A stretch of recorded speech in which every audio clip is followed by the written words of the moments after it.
कल कालक बेताल बियो बीच पत ले गए, अब क्यों उगवे दाल। जे एक होए तो उगवे, रुती हूँ रुत होए। नानक पाहे बाहरा, कोरै रंग न सोए। भय विच खुंब चढ़ाइए, सरम पाव तन होए। नानक भगती जे रपे, कूड़े सोए ना कोए। वक्त दा, माहौल दा, समय दा मनुख दे उत्ते खास प्रभाव पैंदा है। इस वास्ते मनुखी जगत दे विच ये आम मुहावरा वरतिया जांदा है कि समय दा प्रभाव है, वक्त दी गल है, समय दी खेड़ है। समय का जो प्रभाव बनता है, दरअसल बहुत सारे मनुख इको ही तरह की सोचनी दे हो जान तो बकायदा एक समय नूं जन्म देंदे ने, एक तरह के वक्त नूं जन्म देंदे ने। जैसे महात्मा बुद्ध के समय एक लहर उठी ते हर एक भिक्षु बनन दे फखर महसूस करता सी। भिक्षु किसी गली दे चों लंघ जाए ते गली दे वसनीक समझदे सन साडा मोहल्ला पवित्र हो गया। भिक्षु बनना मान वडियाई दी गल हो गई। उस वक्त दे समय दा ऐसा प्रभाव, वक्त दी खेड। ये गल भी ठीक है कि समय दा प्रभाव भी व्यक्तियों द्वारा बनता है। बहुत सारे सियाणे व्यक्ति, बहुत सारे महान व्यक्ति एक तरह की सोचनी दे हो जान तो बकायदा एक समय नूं जन्म देंदे ने, एक वक्त नूं जन्म देंदे ने। और हर बशर ऐसा कहन लग पैंदा है ये वक्त दा प्रभाव है, समय दा प्रभाव है। लेकिन बहुत सारे मलीन मनुख, बहुत सारे माड़ी सोचने वाले भी एक तरह के माहौल नूं जन्म देंदे ने, एक तरह के समय नूं जन्म देंदे ने। और उस वक्त भी कहना पैंदा है कि वक्त दा अपना प्रभाव है, समय दी अपनी खेड है। अजोके दौर नूं साडे धार्मिक इतिहास विच आख्या जाता है कल युग। ऐसा समा, ऐसा माहौल जिन्हों नाम दिता गया है कल युग। इसके अखरी अर्थ अनेक हो सकते ने, लेकिन गुरबाणी अनुसार ते अर्थ इतने ही ने, कलेश नाल भरे होया युग। हर पासे कले ही कले, हर पासे कलेश ही कलेश। ये कले समाजिक तल ते मौजूद है, व्यवहारिक तल ते देखण नूं मिलेगी, राजनीतिक तल ते कले दी दुनिया दे ही लीन हो गया। हर पासे कलेश ही कलेश, और एक कलेश धार्मिक दुनिया दे भी आ गया। जिथे कलेश होवे, सियाणा बंदा उथों भजन की कोशिश करता है तो अज दी राजनीति, अज दा धर्म, अज दी समाजिक जिंदगी दी सियाणे मनुख निंदा करन लग पे ने। सियाणे मनुख कहंदे ने ये समाजिक जिंदगी की है, कुछ भी नहीं। ये राजनीतिक जीवन की है, कुछ भी नहीं। और ये धार्मिक जिंदगी की है, कुछ भी नहीं। मार मार सलपनी निर्मल जल पैठी। भगत कबीर जी महाराज कहने ने जो कलेश दी सपनी व्यवहारिक जिंदगी नूं खराब कर चुकी सी, समाजिक जिंदगी नूं दागदार कर चुकी सी, और राजनीतिक जिंदगी नूं बिल्कुल धब्बे नुमा कर चुकी सी, वो सपनी धार्मिक दुनिया दे भी आ गई।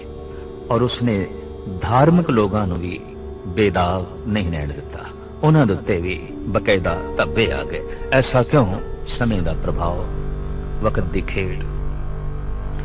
बहुत सारे गलत सोचने दे मनुख एक ही समय दे हो जान तो वो एक तरह के माहौल नूं, एक तरह के समय नूं जन्म देंदे ने।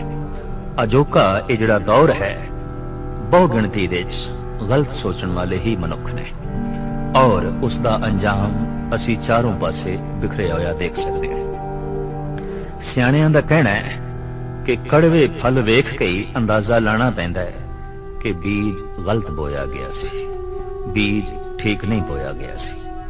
अजोकी जीवन शैली नूं वेख के ही अंदाजा लाना पैंदा है कि जीवन गलत है, जीवन की बुनियाद गलत है, जीवन के आधार गलत ने। ਸਾਹਿਬ ਇਸ ਵਾਸਤੇ ਹੀ ਕਹਿੰਦੇ ਨੇ ਕਿ ਸੱਚ ਕਾਲ ਕੂੜ ਵਰਤਿਆ, ਕਲ ਕਾਲਕ ਬੇਤਾਲ। ਅਜੋਕੇ ਦੌਰ ਦੀ ਗੱਲ ਕਰਦੇ ਹੋਇਆ ਸਾਹਿਬ ਸ੍ਰੀ ਗੁਰੂ ਨਾਨਕ ਦੇਵ ਜੀ ਮਹਾਰਾਜ ਫਰਮਾਨ ਕਰਦੇ ਨੇ ਕਿ ਸੱਚ ਦਾ ਤੇ ਮਾਨੋ ਕਾਲ ਹੀ ਵਰਤ ਗਿਆ ਹੈ।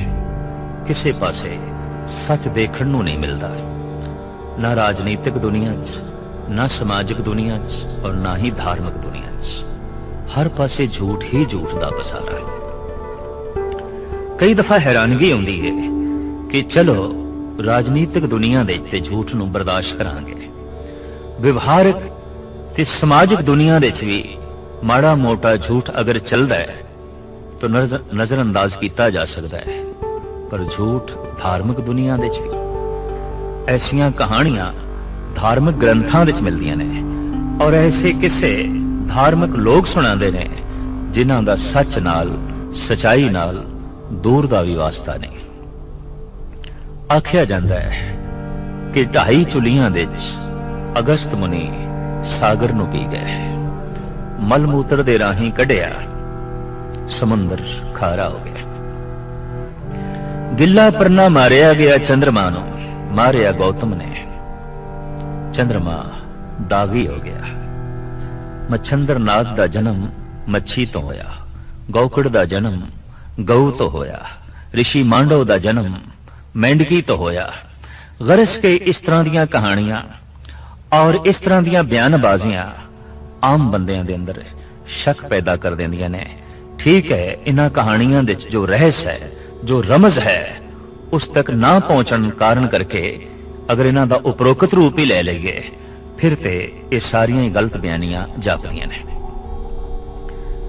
ਰਾਜਨੀਤਿਕ ਤੇ ਸਮਾਜਿਕ ਜ਼ਿੰਦਗੀ ਤੇ ਕਰੀਬਨ ਖੜੀ ਗਲਤ ਬਿਆਨੀਆਂ ਤੇ, ਪਰ ਜਦ ਇਹ ਗਲਤ ਬਿਆਨੀਆਂ ਧਾਰਮਿਕ ਦੁਨੀਆ ਦੇ ਵਿੱਚ ਵੀ ਆ ਜਾਣ, ਰੋਜ਼ਮਰਾ ਦੀਆਂ ਕਰਾਮਾਤਾਂ ਦੀਆਂ ਕਹਾਣੀਆਂ, ਇਹ ਹੋ ਗਿਆ, ਉਹ ਹੋ ਗਿਆ, ਅਨਹੋਣੀਆਂ ਗੱਲਾਂ ਧਾਰਮਿਕ ਤੇ ਧਾਰਮਿਕ ਬੰਦਿਆਂ ਨਾਲ ਜੋੜ ਦੇਣ ਨਾਲ ਹੁੰਦਾ ਕੀ ਹੈ, ਸਿਆਣੇ ਬੰਦੇ ਦੇ ਅੰਦਰ ਧਰਮ ਬਾਰੇ ਵੀ ਗਿਲਾਨੀ ਪੈਦਾ ਹੋ ਜਾਂਦੀ ਹੈ। ਤੋ ਸਾਹਿਬ ਕਹਿੰਦੇ ਨੇ ਮੈਂ ਦੇਖਦਾ ਹਰ ਪਾਸੇ ਸੱਚ ਦਾ ਤੇ ਕਾਲ ਹੀ ਵਰਤਿਆ, ਕਿਸੇ ਪਾਸੇ ਸੱਚ ਦਿਖਾਈ ਨਹੀਂ ਦਿੰਦਾ। ਆਖਰ ਜੀਵਨ ਮਨੁੱਖ ਦਾ ਵੰਡਿਆ ਹੋਇਆ ਹੈ। ਜੀਵਨ ਕੁਝ ਮਨੁੱਖ ਦਾ ਬਾਜ਼ਾਰ ਦੇ ਵਿੱਚ, ਵਿਵਹਾਰ ਦੇ ਵਿੱਚ ਬਤੀਤ ਹੁੰਦਾ ਹੈ, ਕੁਝ ਸਮਾਜ ਪਰਿਵਾਰ ਦੇ ਵਿੱਚ ਬਤੀਤ ਹੁੰਦਾ ਹੈ, ਕੁਝ ਇਸ ਦਾ ਜੀਵਨ ਧਾਰਮਿਕ ਹੈ ਤੇ ਕੁਝ ਇਸ ਦਾ ਜੀਵਨ ਰਾਜਨੀਤਿਕ ਹੈ। ਤੇ ਜੀਵਨ ਦੇ ਹਰ ਪਹਿਲੂ ਦੇ ਵਿੱਚ ਅਗਰ ਝੂਠ ਹੀ ਝੂਠ ਹੋਵੇ ਤਾਂ ਫਿਰ ਬਾਬੇ ਦੇ ਵਾਕ ਬਿਲਕੁਲ ਪੂਰੇ ਸਹੀ ਉਤਰਦੇ ਨੇ ਕਿ ਸੱਚ ਕਾਲ ਕੂੜ ਵਰਤਿਆ। ਸੱਚ ਦਾ ਤੇ ਮਾਨੋ ਕਾਲ ਹੀ ਪੈ ਗਿਆ, ਚਾਰੋਂ ਪਾਸੇ ਝੂਠ ਹੀ ਝੂਠ ਪਰਸਿਆ ਹੋਇਆ ਹੈ, ਝੂਠ ਹੀ ਝੂਠ ਵਿਆਪਕ ਹੈ। ਕਲ ਕਾਲਕ ਬੇਤਾਲ। ਤੇ ਇਸ ਝੂਠ ਦੀ ਕਾਲਕ ਨਾਲ, ਜੋ ਕਲਯੁਗ ਦੀ ਖਾਸ ਕਾਲਕ ਹੈ, ਜੀਵ ਬੇਤਾਲ ਹੋ ਰਹੇ ਨੇ, ਪਰੇਸ਼ਾਨ ਹੋ ਰਹੇ ਨੇ, ਦੁਖੀ ਹੋ ਰਹੇ ਨੇ। ਸੱਚ ਸਫਾਈ ਹੈ, ਝੂਠ ਦਾਗ ਹੈ। ਸੱਚ ਅਮਨ ਹੈ, ਸੁਖ ਹੈ, ਚੈਨ ਹੈ। ਝੂਠ ਬੇਚੈਨੀ ਹੈ, ਦੁੱਖ ਹੈ, ਸੰਤਾਪ ਹੈ, बोझ है। जिस मनुख की जिंदगी जितनी ज्यादा झूठी होगी वो उतना ही बेताल हो जाएगा, उतना ही दुखी हो जाएगा, उतना ही बेचैन हो जाएगा, उतना ही परेशान हो जाएगा। और जिस मनुख दे कोल जितना ज्यादा सच है, जितना अधिक सच है, उहदे कोल उतना ही सुकून होगा, उतनी शांति होगी। और सहजे सहजे ऐसा होता है कि लंबी बीमारी दे रहने वाला मरीज मर्ज नाल सहमत हो जाता है, बीमारी नाल सहमत हो जाता है और बीमारी नूं वो खिड़े मत्थे कबूल कर लेंदा है भी इन्हें ते रहना ही है। झूठ दे जमिया, झूठ दे जीवन बतीत कर रहा मनुख अपनी धारणा ही बना बैठा है कि सच बोलना, सच दे जीवना ते सच सोचना अति कठिन है, अति कठिन है। तो झूठ नाल भाईवाली पा बैठा है, झूठ नाल अपना जो है संबंध जोड़ बैठा है। साहिब कहते ने मैं देखदा सच दा ते बिल्कुल काल ही पै गया है, चारों पासे झूठ ही झूठ वरत रहा है, उदा ही पसारा है। ते झूठ दी कालख करके जीव बेताल हो रहे ने। कालख पोती होई है बोलां ते, क्योंकि बोलां दे च झूठ है। कालख पोती हुई है दृष्टि दे च, क्योंकि वेखना झूठ है, सुनना झूठ है, सोचना झूठ है। हर पासे दब्बे ही दब्बे, हर पासे कालख ही कालख। और ये मौजूदा दौर दी देन है, समय दा प्रभाव है, वक्त दी खेल है। बीओ बीज पत ले गए, अब क्यों उगवै दाल। साहिब कहंदे ने कि बीज बीजण वाले अपनी पत लैके, पत दा परवाना लैके, पत दा फुल लैके, पत दा फल अपनी झोली विच पा के प्रभु दे दरबार जा पहुंचे। पर हुण अब क्यों उगवे दाल, दाल किवें पैदा होवे। बीज ओही पुंगरदा है जो साबित होवे, मुकम्मल होवे। बीज नूं दुफाड़ कर दईए ते दाल हो जाती है, उन्होंने ज्यादा दलीए ते दलिया बन जाता है, होर ज्यादा पीसीए ते आटा बन जाता है। हुण बीज दा अगर आटा बोईए, दाल बोईए, वो पुंगरदी नहीं, वो उगदी नहीं।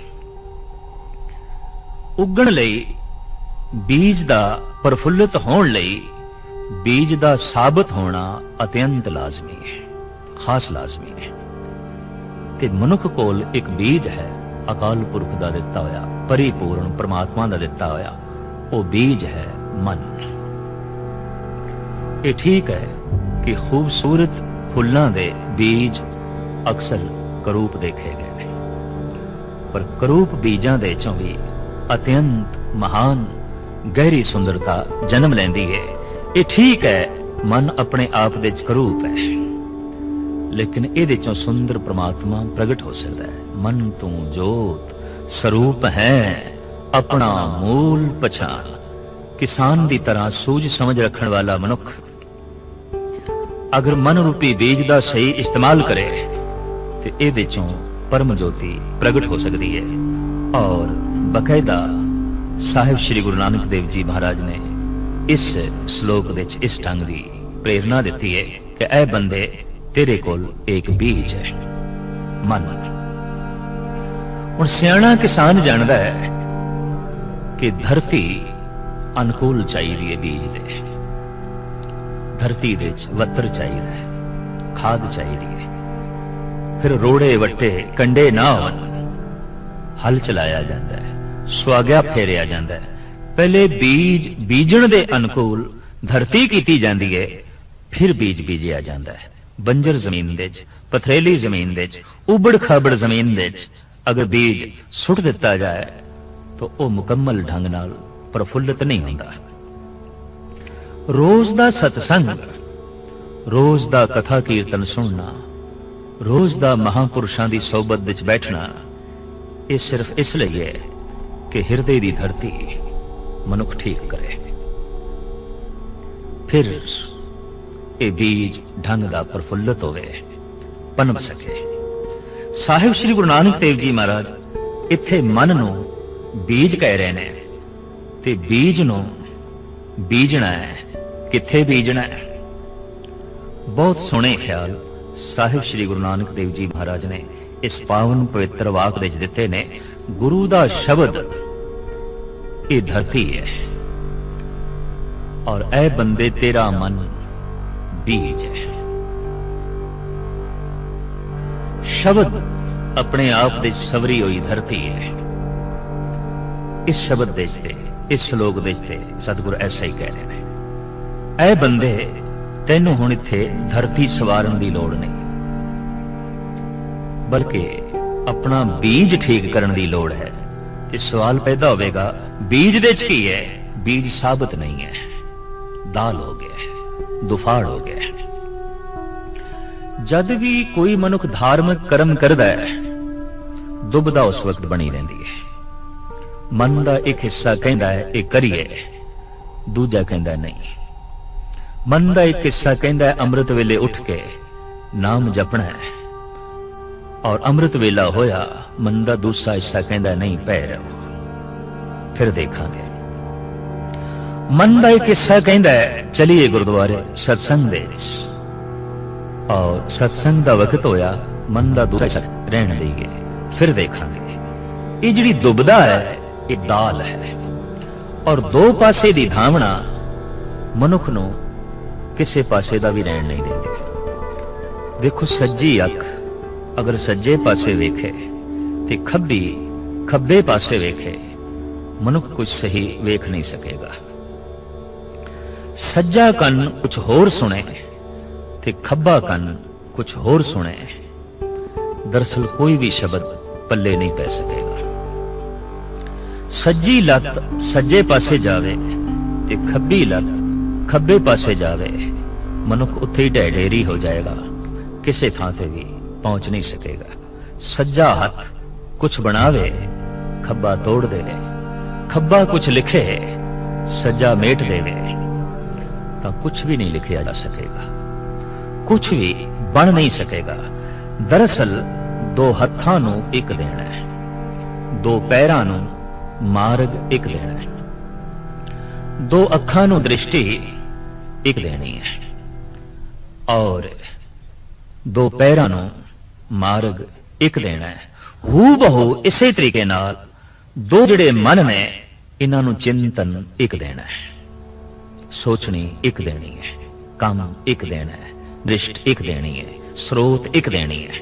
मन दी दुबदा ना बनी है, मन दाल ना होवे, तन दे दो टुकड़े करिए, तन दी मौत हो जाती है, पर मन ते जीवदा ही टुकड़ियां दे च है, कि निके टुकड़ियां च। आम लोक गीत भी कह देंदे ने साडे मन दे टुकड़े ते हजारां ने, साडा दिल ते हजारां टुकड़ियां दे च बटिया होया है, और यह बहुत वड्डी सच्चाई वो बयान करते ने। वाकई कोई टुकड़ा किथे पिया है, कोई टुकड़ा किथे पिया है। शरीर दे इतने टुकड़े कर दईए ते शरीर की तत छिन मौत है, लेकिन मन ते टुकड़ियां दे ही जीवदा है। शरीर दे इतने टुकड़े हो जान तो शरीर नूं जिंदा रखना बड़ा औखा है, और इतने सारे टुकड़े जुड़ भी नहीं सकते। पर मन प्रति एक प्रभु दी दया है, बख्शिश है कि असी इन्हां टुकड़ियां नूं एक कर सकते हैं, समेट सकते हैं, इन्हां नूं एक रूप दे सकते हैं। साहिब कहंदे ने जे एक होए तां उगवे, बीज एक होवे तां फिर उगे, पैदा होवे। तो पहले इस बीज नूं एक करना है। भगत कबीर जी महाराज कहंदे ने जां की दिल साबत नहीं तां को कहां खुदा है। जिदा दिल ही साबत नहीं, उहदे लई खुदा किथे, उहदे लई परमात्मा किथे। परमात्मा ते उस लई है जिदा दिल साबत है, जिदा बीज साबत है। बीज ही साबत नहीं ते गल किवें बनेगी। शब्द अपनी थां ते महान है, हर गुरु दा मंत्र अपनी थां ते महान है, गुरु दा शब्द, गुरु दा मंत्र।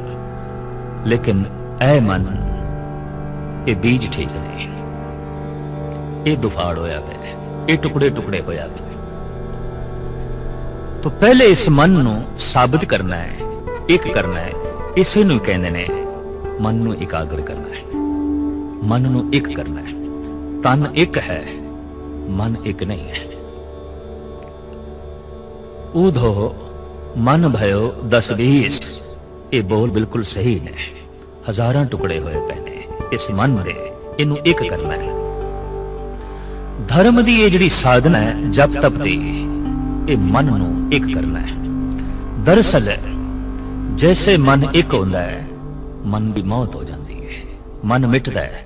ऐसे मिटता है जैसे कि धरती दे बीज मिटता है, पर बीज दा मिटना प्रफुल्लित होना है, मन दा मिटना परम आनंद की प्राप्ति है।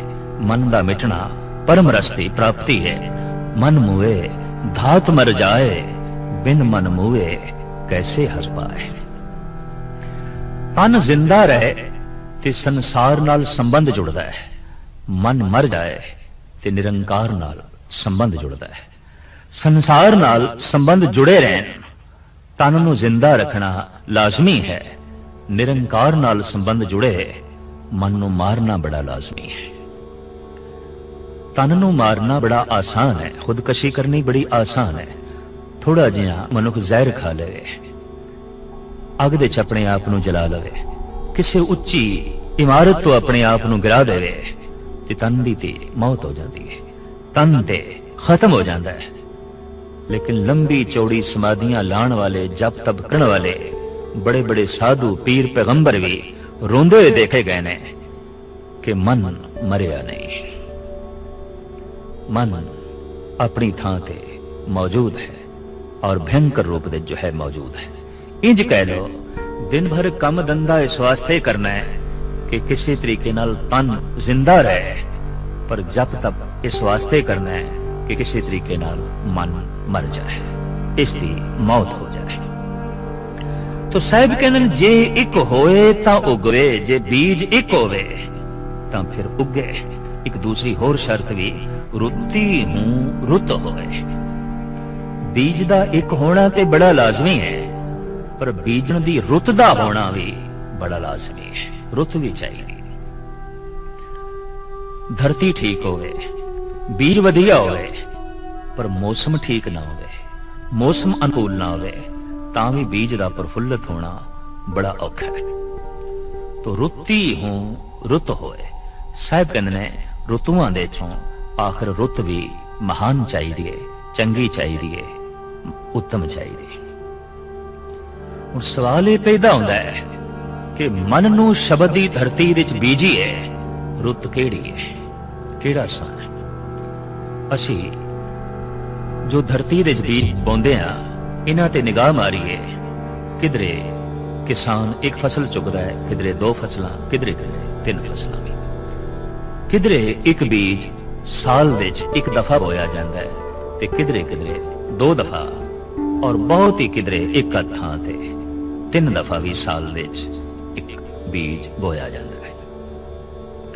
ये मन बीज है और शब्द धरती है, गुरु दा मंत्र धरती है। इस बीज नूं बीजना है। रुत साल विच किन्नी क दफा आउंदी है? नहीं, साल दी गल नहीं। इत्थे 8 पैरां विच दिन रात दे विच 2 दफा बीजण दी रुत आउंदी है, और वही रुत है। और उस रुत दी संभाल करके कोई बीजे तां फिर बड़ी बरकत है। उस रुत नूं गुरबाणी ने अमृत वेला कहा है। उस रुत नूं साडे देश दे ऋषि मुनियां ने ब्रह्म मुहूर्त आख्या है। उस रुत नूं इस्लामी फकीरां ने अलल सुबह करके आख्या है। वो फुट गई है, लेकिन अजे सूरज नहीं निकलिया, अजे रात दी तारीकी भी मौजूद है। ये दिन ते रात दा संगम हो रहा है। ये जो दिन ते रात दा मेल हो रहा है, यही है आत्मा ते परमात्मा दे मेल करन दा समा। यही है बीज ते धरती दे मेल करन दा समा। शाम नूं सूरज गरूब हो गया है, लेकिन चानना अजे बाकी है, लाली अजे बाकी है। एकदम हनेरा नहीं हो गया, लेकिन असी दिन भी नहीं कह सकते इसनूं, क्योंकि सूरज गरूब हो गया है। पर असी रात भी नहीं कह सकते इसनूं, क्योंकि अजे थोड़ा जिहा चानना मौजूद है। इस तरह दे समय नूं कहंदे ने संध्या, जिथे दिन ते रात दी संधि हुंदी है। ये संधि 8 पैरां विच 2 दफा हुंदी है।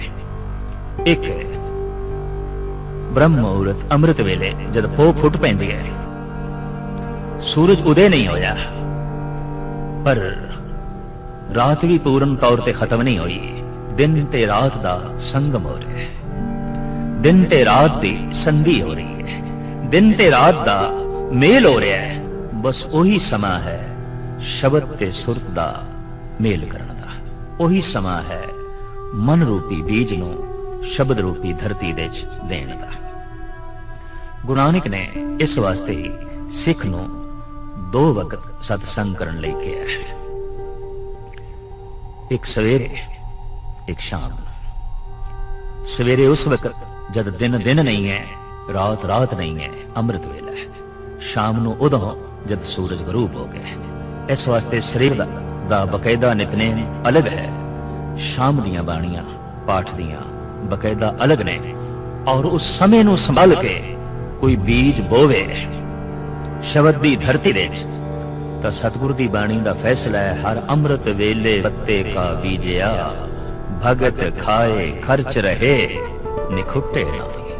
बड़ी बरकत पाएगी अगर उस समय कोई बीजे। समा मददगार होंदा है, परमात्मा मददगार होंदा है, वो रुत अनुकूल आउंदी है। वो नादान है किसान जो मौसम सिर वक्त सिर बीज नहीं बोंदा ते बेरुत्ता बीज बोंदा है, ते बेरुत्ता बीज बोया होया समय सिर प्रफुल्लित नहीं होता, पूर्ण तौर पे प्रफुल्लित नहीं होता। तो साहिब कहते जे एक होए तां उगवे, रुती हूं रुत होवे। नानक पाहे बाहरा कोरे रंग ना सोए। कपड़ा कोरा है, अगर उसनू भट्ठी ते ना चाड़िए, खुंब ते ना चाड़िए, तां फिर उस ते रंग चाड़ना बड़ा औखा है। जिवें बंजर जमीन दे बीज प्रफुल्लित नहीं होंदा, तिवें कोरे कपड़े ते रंग भी नहीं चढ़दा। ओनू बकायदा भट्ठी ते चाड़ के खुंब ते चाड़ना बड़ा जो है लाजमी होंदा है, और फिर बाद दे पाण देई दी है। तो सतगुरु देव जी महाराज कहते नानक पाहे बाहरा कोरे रंग ना सोए। सतगुरु देव जी महाराज फरमान करते ने पाण तो बिना खुंब चाड़े तो बिना कोरे कपड़ियां दे उत्ते रंग नहीं चढ़ता है। तो मन कोरा है, इसू किसदी पाण चाड़िए ते किवें रंग चढ़ाइए। साहिब कहते ने भय विच खुंब चढ़ाइए, शरम पाओ तन होवे। परमात्मा दे भय दी भट्ठी दे इनू पाना, यही खुंब ते चाड़ना है। रब दा भय शुद्ध कर देंदा है, रब दा भय निर्मल कर देंदा है, रब दा भय पवित्र कर देंदा है। भय पईए तन खीण होए, लोभ रत विचों जाए, ज्यों बैसंतर धात सुध होए, त्यों हर का भव दुर्मत मैल गवाए। तमाम दुर्मति प्रभु भय दे जल के खाक हो जाती है। मनुख दा मन पावन हो जाता है, पवित्र हो जाता है। प्रभु भय दे भट्टी दे इनू पाना चाहिए, यही खुंब ते जो है चाड़ना है। ते जप तप की जड़ी मेहनत करनी है, यही जो है आण चाड़नी है। नानक भक्ति जे रपे उए सोए ना कोए। इस तरीके नाल जो भक्ति दे लीन होंदा है, भक्ति करता है, फिर उसनू कूड़ दी पाण नहीं चढ़ी, वो सचियार हो जाता है, सच दा आनंद माणदा है, सच नाल जुड़ के सच दी मूर्ति हो जाता है। और उसनू देख के कहना पैंदा है कि हुण ईश्वर दे ते इस भगत दे भेद नहीं रहा।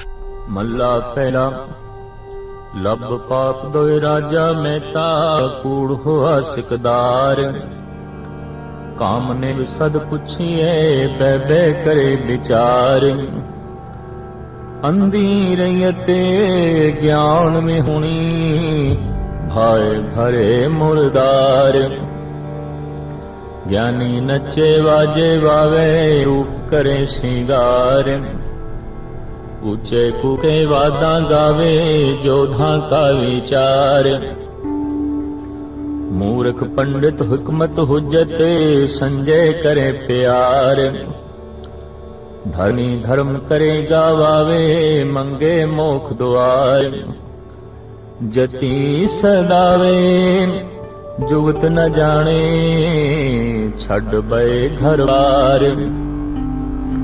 सबको पूरा आपे होवे, घट न कोई आखे। परवाना पिछे पाइए, ता नानक तो ले आ जावे। मल्ला पहला वदी सव जग नानका, सच्चा वेखे सोए। सभी छाला मारिया, करता करे सो होए। अगे जात न जोर है, अगे जियो नवे। जिनकी लेखे पत पवे, चंगे से ही पे पौड़ी। धुर कर्म जिना को तुद पाया, ता तिन्नी खसम धे आया। इना जनता के वस किछ नाई, तुद वेखी जगत उपाया। एक नानू तू मेल ले, आपे तो दुख आया। ਗੁਰ ਕਿਰਪਾ ਤੇ ਜਾਣਿਆ ਜਿੱਥੇ ਤੁਧ ਆਪ ਬੁਝਾਇਆ। ਸਹਿਜੇ